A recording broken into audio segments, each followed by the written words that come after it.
పాపము పెరుగుట. ఒక వేటగానికి చిన్న పులిపిల్ల అడవిలో దొరికెను.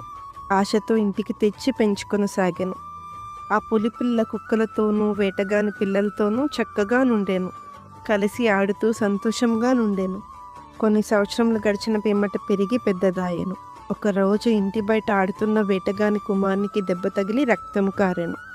ఆ పులిపిల్ల వాసనను బట్టి తన నాలుకతో గాయమును నాకెను. అంతే సంగతి. కొన్ని నిమిషములలోనే రక్తము రుచి చూచిన ఆ పులిపిల్లను భయంకరమైన జన్మ స్వభావము ఆవరించెను. పిల్లవాని మీద పడి చంపి తినివేశను. దూరంగా వస్తున్న వేటగాని మీద కూడా విరుచుకుపడెను. చూసారా, పాపంతో సాంగత్యం చేయుటయు ఇలాగే కీడును రప్పించును. ప్రతివాడును తన స్వకీయమైన దురాశ చేత ఈడవబడి మరులు కొల్పబడినవాడే శోధింపబడును. దురాశ గర్భము ధరించి పాపమును కనగా పాపము పరిపక్వమై మరణమును కనును. యాకోబు 1:14-15.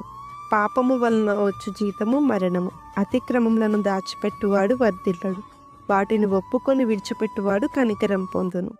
పులిసిన పిండి కొంచెమైనను ముద్దంతయు పులియ చేయునని మీరు ఎరుగరా? 1 కొరింథీయులు 5:6. దుష్ట సాంగత్యం మంచి నడవడిను చెడుపును.